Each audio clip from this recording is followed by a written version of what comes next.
What's cracking, people? It's your man Cousin T, aka the Alpha Wingman, representing high-level technicians, operating globally and beyond. So listen, today we are going to cover the profile of Queen Bee. So for the purpose of this video, let's start with a review of the SelectMan's roster. And from the order of the least to the greatest, we'll start with the satellite. Satellite's usually the 92 or 100 octane that the SelectMan entertains occasionally. She's a travel companion. She's the friends with benefits. She's the one who is the one that he entertains when he's out of town, or she comes in town, but not very frequent. Number 4, you have the PYT, or the pretty young thing, whose octane grade can range from 87 to 89 to 100. She's fun, energetic. She's the breath of fresh air.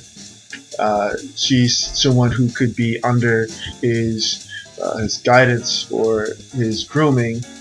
She's a free thinker. She's a person who can revitalize a SelectMan.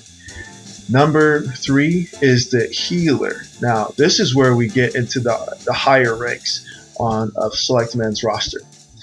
Her octane grade is usually 87, 89, or diesel. And I put the diesel in there because a lot of dancers tend to be healers, low key. Like I said, I'll include all of the videos that go into further depth on these descriptions and definitions in the link below. But in any case, the healer is the therapist. She, can be into herbology. She is his manifestation engine. My Patreon guys know what that means. But basically, she's the one that brings a lot of balance and grounding to his relationship roster.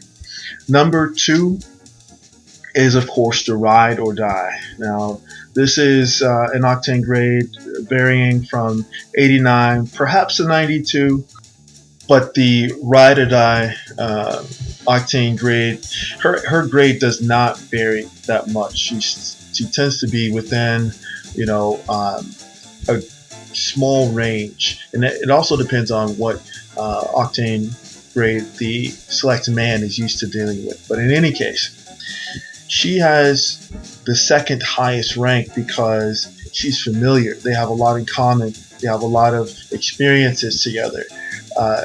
She has the higher rank because he allows her, the SelectMan allows the ride or die to give input and also support, which means that he values her opinions and her abilities to make certain decisions, but not the ultimate decisions that factor into the remainder of his roster, his mission, and or other essentials.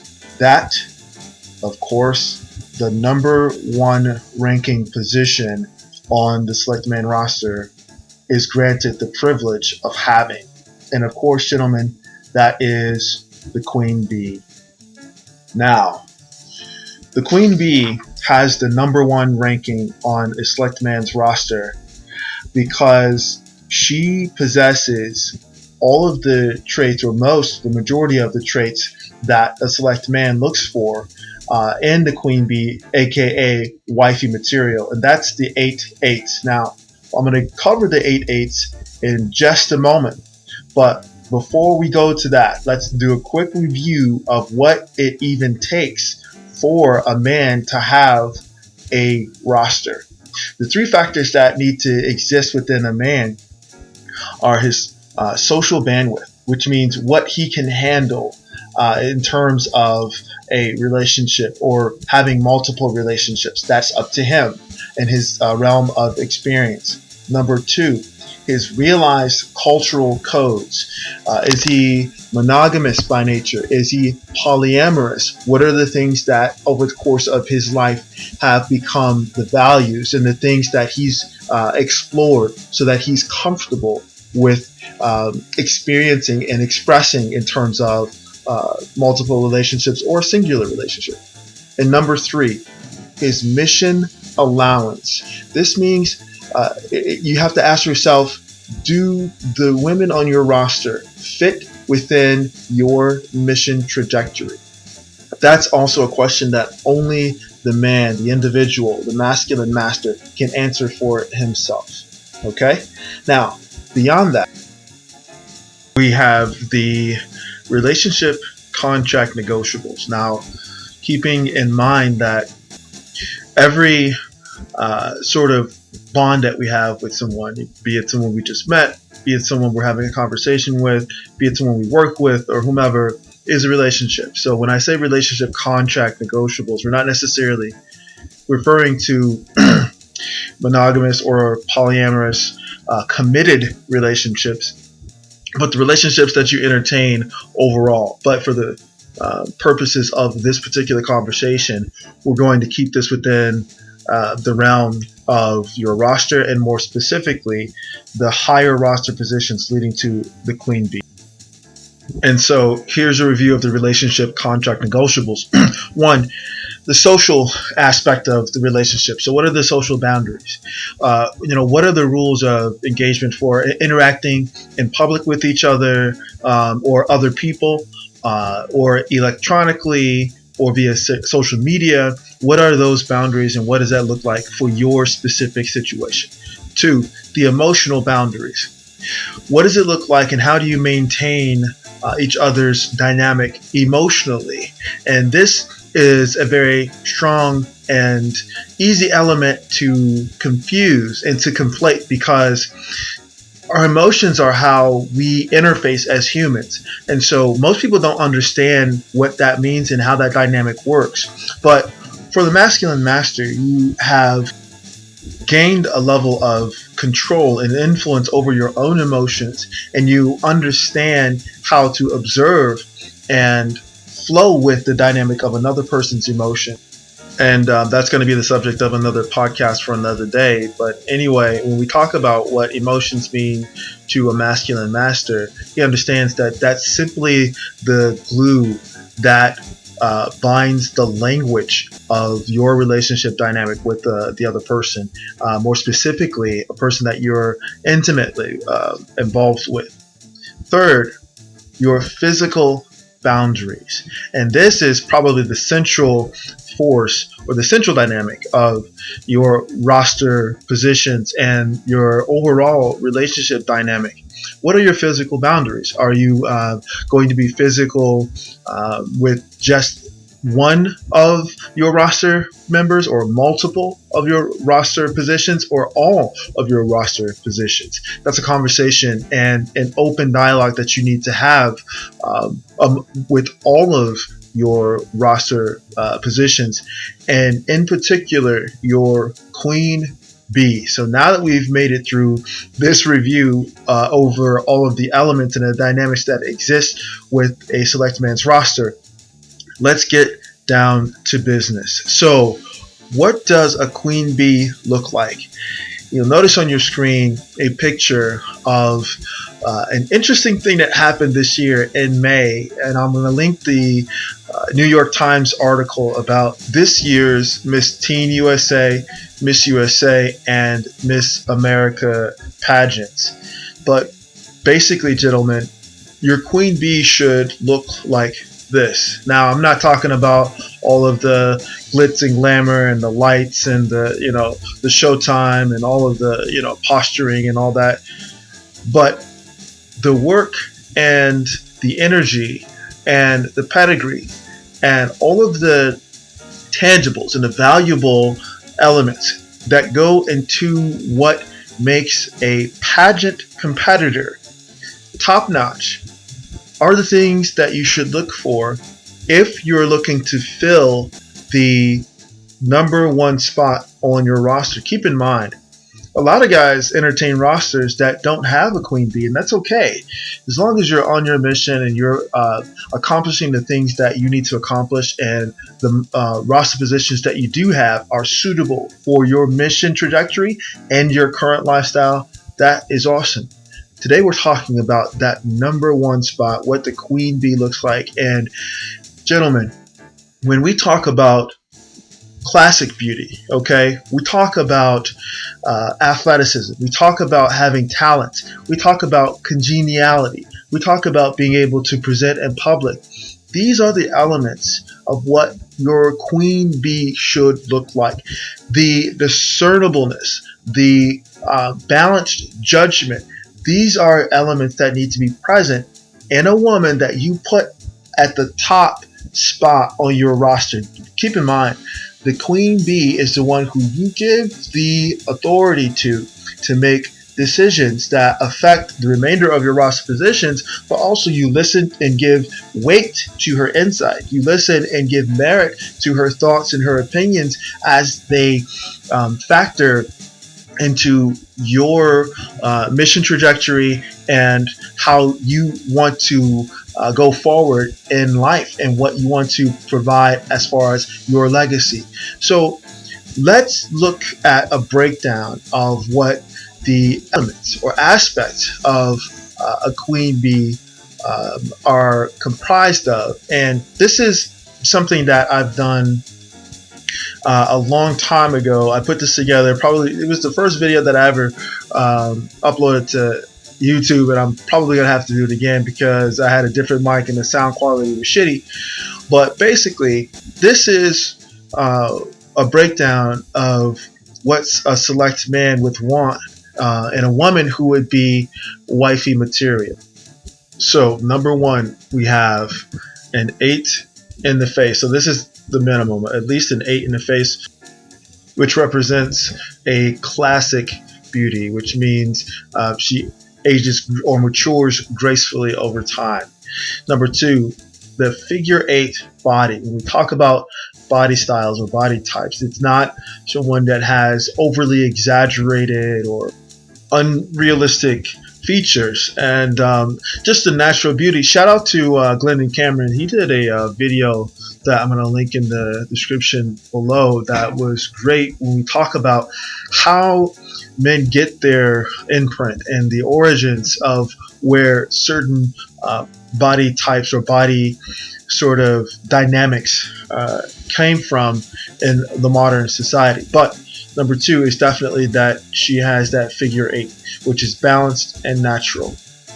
Number three, and this may or may not be controversial, but let's just be honest, has less than 8 bodies in her body count. Now, all 8 of these particular elements are negotiable. Not every woman's going to have all 8 of these 8s. This is just a rubric, and if you look at the original video, this is a comparative to the 6'6" that most women look for in a husband. So this balances that dynamic. But understanding that if you're looking for a woman who you want to have children with or provide or produce a legacy with, these are factors that have to go into it. And another thing to keep in mind that a lot of men don't realize or understand exists when we talk about a high value woman's roster. She has a guy that she will go back to. Once she finds a guy that's capable of delivering good D, she is going to go back to that guy and she is going to put him in a position on her roster in order to keep her body count relatively low. This does not mean that she's not sexually explorative. This does not mean that she has had a variety of men. It does mean that she has had a limited amount of partners because of the positions that she's been in, because of her pedigree, because of her upbringing, because of whatever factors that lead her to be in this viable queen bee position. She does not necessarily have as many partners as average women. However, when she does find some good D, let me be very clear with this, gentlemen. When she does find good D, she understands that that is not an easy thing to find, especially at her level of discretion. She will go back to that, even if she's dating somebody or she's entertaining someone or whatever. She's going to definitely keep that good D on speed dial. When you are looking to elevate this woman or position her into your queen bee position, First of all, hopefully you're sub to the Patreon side so that you understand how you can deliver that good deed. But also, you need to understand that you having that conversation with her, and knowing that you're going to be that replacement, has to be had. That factor, that conversation has to be had. Go back to when I talk about the 3 relationship negotiables. Moving on. Number 4, she can prepare at least 8 different dishes. Now, gentlemen, this goes back to the Octane Endgame video that I did when I referred to the nesting/nurture ecosystem template. Go back to that video, take a look at what that means. But basically, this is what a woman shows in terms of her being able to maintain and manage the ecosystem within the environment that you control. You as the man, you control the environment. She as the woman needs to be able to maintain, manage, and control the ecosystem within that environment. I know this is a concept that not a lot of people are familiar with, but that's why I have it here. Moving on to number 5. Has at least 8 childbearing years remaining. Obviously, that number goes up and down, or it can fluctuate as well. There are other factors that go into that, but remember, these are the 8 eights of the wifey material, or the queen bee, that number 1 top spot. We're looking for legacy with this one. Number 6, has less than 8 friends in her social circle. First of all, another video can be made about what a real friend is, and what a lot of people will find, especially a masculine master will find, is that the more friends, quote unquote friends, those who can influence her thoughts and her activities a woman has within her circle, the less likely she would be given to be influenced by that greater sphere of friends that she would have outside of the confines of your personal relationship dynamic with her. Number 7, has less than 8K of debt. Again, this is on that marker of the 8 eights of wifey material, aka your queen bee, the person that has that top roster position in your space. Now, last on the list of 8 eights for wifey material, aka queen bee, we have has read at least 8 classic books. Now, what does that mean? Well, it usually means that a woman has an area of proficiency or a general knowledge base for local, national, and international politics, policies, the basics about economics, a general cultural awareness, and enough reading and interactions with different people so that she has a knowledge of self and an intuitive understanding that there is a greater community globally and a bigger world outside of her own space, that she's not only internally self-aware but externally aware of the bigger picture, and that there's a variety of cultures and a variety of opinions and personalities that exist. All of these things put her in a great position to seek a man who is mission focused, because a woman who possesses the 8 eights, a woman who possesses feminine traits, intuitively, intrinsically looks for a leader, looks for a man who has purpose, and looks for a man who is mission focused, because she wants to align herself with the leader. She wants to align herself with the man who is looking to establish, develop, and execute legacy. But cousin, yes, what about a woman's sexual nature and that dynamic and sexual compatibility? And didn't you talk about threesomes at some point? The answer is yes. I always talk about threesomes, and I've actually addressed all of those questions in a Patreon exclusive video entitled Women and Sex Part 2. Now, that's just part 2 of an ongoing series discussing the inner dynamics between select men or masculine masters and the women on the rosters and women in general going forward. The screen cap that you see right now is an example of the queen bee in training as I addressed her in that particular video. But in order to get all that information, head on over to the Hot House. We got a full breakdown of that and many more things awaiting for you there. Now, just to wrap up, just to understand a couple things. A lot of men, understandably, in this space, in the manosphere, but in particular in the select manosphere, had the question, well, the marriage laws in the Western society are crazy. There are all types of contract things. There are all types of legalities that we would rather avoid. It doesn't make any sense for a modern man, to get married in the first place. And initially, I'd say, yes, you make absolute sense when you say that. However, I'd like to point to a couple videos. First one being Kevin Samuels' The Case for Marriage. Now, prior to seeing that particular video, my position was the same. I have been married. I'm divorced. And so I've gone through, having to dissolve a business and all of the things that go along with that. However, as I always say, no one content creator has the overall answer and overall perspective for every single aspect of masculine mastery. That's why spheres of consciousness are created.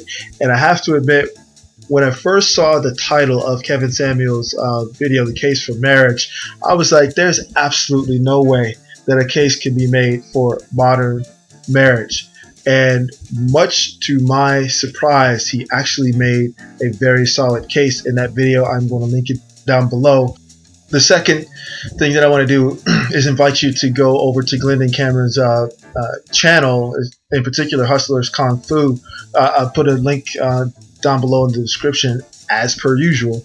But the thing that you'll see, and the thing that I observed with going over a lot of his videos, is the experiences that he has and the knowledge base that he's gained as far as structuring finances or companies in such a way that should your committed relationship or your contract relationship or your marriage go sideways, you are positioned and you've armed yourself with the financial knowledge and the legal knowledge from a business standpoint, because legal marriage in the Western world is a business, including the business license known as the marriage certificate.